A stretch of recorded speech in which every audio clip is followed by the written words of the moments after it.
Fresh airstrikes in Afghanistan. Dozens killed, conflict protracts. Military posts, tanks destroyed. Deadliest crossfire in the recent years.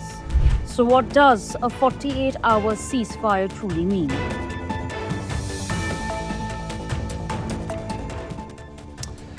October 2025, the fragile peace along the world's most volatile border shatters. For the first time since the Taliban's return to power in 2021, Afghanistan and Pakistan collide in a storm of steel and fire.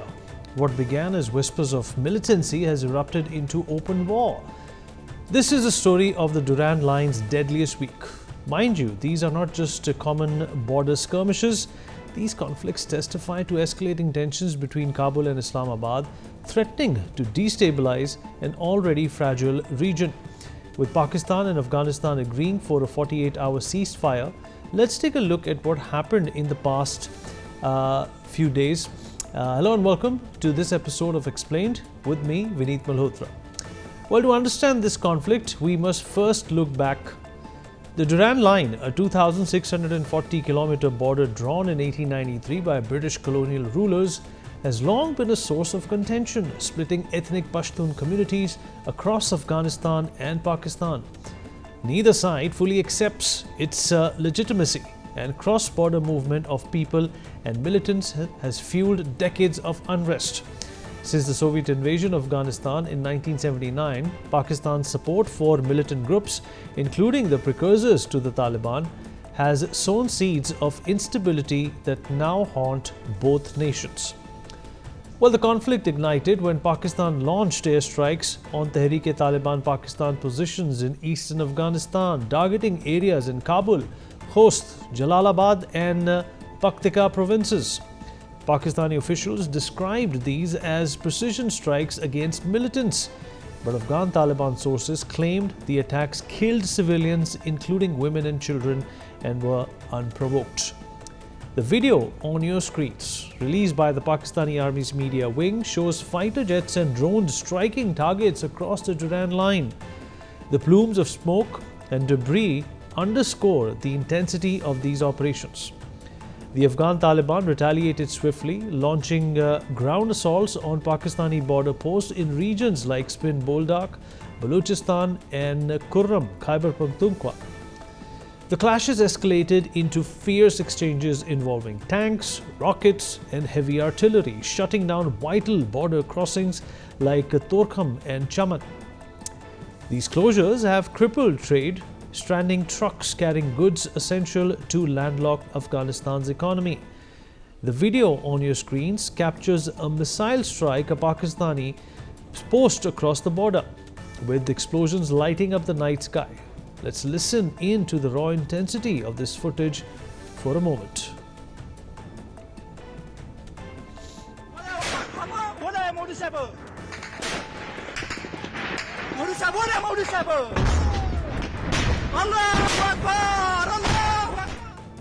Well, now that we have witnessed the initial skirmishes from both sides, let's unpack the root causes of this conflict and explore how it became one of the largest border confrontations between these two nations. Well, the current clashes, which escalated dramatically in early October 2025, stem from long-standing tensions over cross-border militancy, particularly involving the TTP, a militant group Pakistan accuses Afghanistan's Taliban government of sheltering. Since the Taliban's return to power in 2021, TTP attacks on Pakistani security forces have surged, exceeding 600 incidents in the past year alone, often launched from safe havens across the disputed Durand Line. The immediate spark came on October the 8th, when the TTP militants ambushed Pakistani soldiers in Khyber Pakhtunkhwa province, killing several troops in a brazen assault. In retaliation, Pakistan launched airstrikes on Afghan territory, including a high-profile strike in Kabul targeting TTP leader Noor Wali Mehsood. The Afghan Taliban condemned this as a violation of sovereignty, linking the attack to mysterious explosions in the capital that heightened fears amongst residents. This is how the border clash between two of Asia's most fragile nations began. Pakistan now faces the consequences of its past support for militant groups. a policy that has backfired, turning former allies into formidable adversaries. Well, the fighting paused briefly when Qatar, alongside other Arab nations, mediated a ceasefire on the 12th of October. Afghanistan's Foreign Minister, Amir Khan Muttaqi, was on a state visit to India when he addressed the ceasefire, stating Afghanistan has no quarrel with Pakistan but will respond decisively if provoked. Let's hear from the Foreign Minister himself. Pakistan के साथ हमारे ताल्लुकात का एक चीज़ वाज़ेह करना चाहता हूँ कि पाकिस्तान का आवाम और पाकिस्तान का जो सियासून है और हुकूमत में भी अक्सर लोग जो है वो अमन पसंद लोग हैं, वो अफ़गानिस्तान के साथ अच्छा ताल्लुकात चाहता है। पाकिस्तानी आवाम और पाकिस्तानी सियासून के साथ हमारा कोई मुश्किल नहीं है। पाकिस्तान में कुछ ख़ास हलके हैं जो हालात को ख़राब करने की कोशिश कर रहा है, तो अफ़गानिस्तान अपना सरहदों का, अपना फ़ज़ा का हक़ महफूज रखे। While the ceasefire intended to restore peace and stability collapsed within hours, Pakistan accused the Taliban of launching fresh attacks on its border posts, while Kabul claimed Pakistani drones violated Afghan airspace, reigniting the conflict and dashing hopes for an immediate resolution. It has been a week since the clashes began, with dozens killed, thousands of civilians displaced, and fighting showing no signs of abating. The human cost is mounting, and the region teeters on the edge of a broader conflict.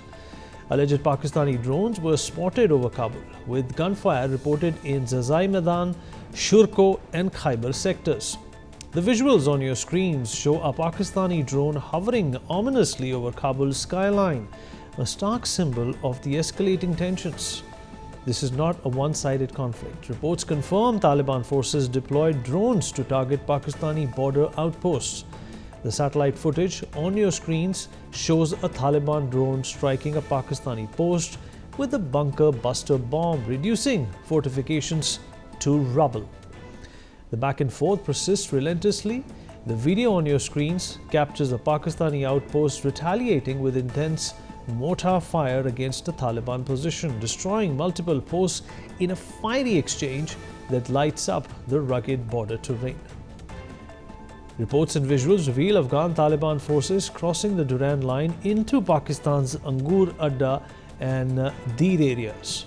The footage on your screens shows the Taliban fighters navigating the treacherous border, with Pakistani soldiers captured, blindfolded, hands tied and stripped, images that highlight the deepening hostility between the two sides.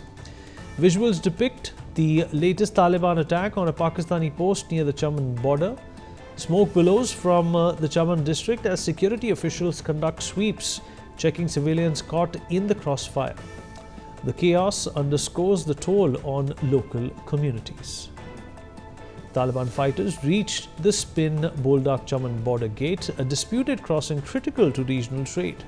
Reports indicate the gate was blown up, escalating the stakes. The video footage on your screens confirms Taliban forces positioned at the crossing, waving their flag defiantly. Emerging visuals show Pakistani army border outposts reduced to ruins by Afghan Taliban forces. Reports claim multiple Pakistani posts have been decimated, with soldiers killed in coordinated assaults that expose vulnerabilities along the border. As tensions persist, reports indicate over 100 Afghan Taliban fighters crossed into Pakistan via the mountainous Sheikh Baba Soran Dara in Bahadur Khel. Firing and counter-firing continue unabated. The video on your screens captures the chaos of this incursion, with gunfire echoing through the rugged terrain. Let's listen in to this raw footage.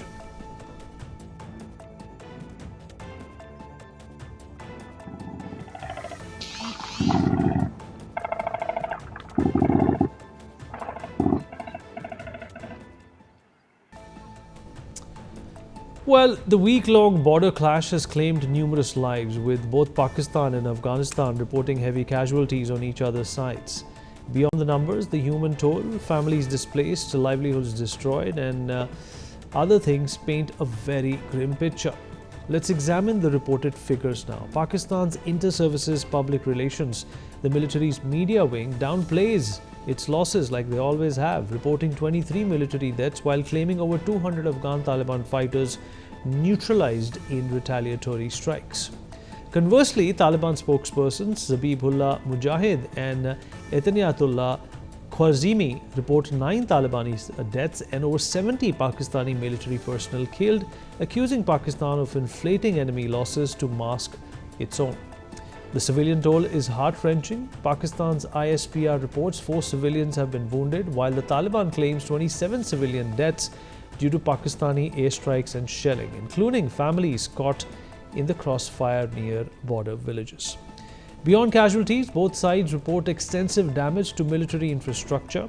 Pakistan claims it destroyed 8 Afghan Taliban posts, 6 tanks and multiple camps. The Taliban in turn claims it captured 25 Pakistani outposts, confiscating weapons, ammunition and tanks, further escalating the cycle of destruction. Well, visuals from both sides reveal deep animosity. Afghan Taliban forces released disturbing footage of 10 Pakistani police and security personnel killed in recent clashes, with bodies mistreated and mocked, a grim testament to the hatred fueling this conflict. Even after a week of destruction, the clashes persist.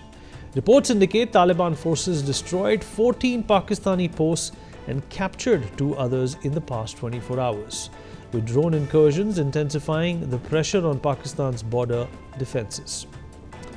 Meanwhile, the Pakistan Air Force conducted fresh airstrikes in Afghanistan's Kabul, targeting suspected militant hideouts. The footage on your screens shows plumes of smoke rising over the Afghan capital, a stark reminder that neither side is backing down. The escalating conflict has drawn global attention. Regional powers like China, which has economic stakes in both nations, and India, a historic rival of Pakistan, have called for restraint, but their influence remains limited. The United States, distracted by its own strategic priorities, has urged de-escalation, while the United Nations warns of a humanitarian crisis as thousands of civilians flee border areas. Pakistan's recent expulsion of Afghan refugees and suspicions over Kabul's warming ties with New Delhi add layers of complexity, threatening to pull the region into a wider geopolitical storm. The human cost extends beyond the battlefield. Visuals on your screens show displaced families in makeshift camps near Spin Boldak and Chaman, their homes destroyed by shelling. Local markets, once bustling with cross-border trade, now stand deserted. With food and fuel shortages looming, these images remind us that civilians are paying the heaviest price in this escalating conflict. And there you have it, a week of unrelenting violence along the Durand Line, where mistrust and militancy have pushed Pakistan and Afghanistan to the brink. The body count continues to rise, infrastructure is crumbling, and civilians bear the scars of a conflict neither side seems ready to end. Now, the larger looming question is, what does a 48-hour ceasefire between two nations mean in the larger scheme of things? The stakes are very high, not just for Kabul and Islamabad, but for the stability of South Asia and beyond. This has been Explained with me, Vineet Malhotra. Thank you for watching. Fresh airstrikes in Afghanistan. Dozens killed, conflict protracts. Military posts, tanks destroyed. Deadliest crossfire in the recent years. So what does a 48-hour ceasefire truly mean?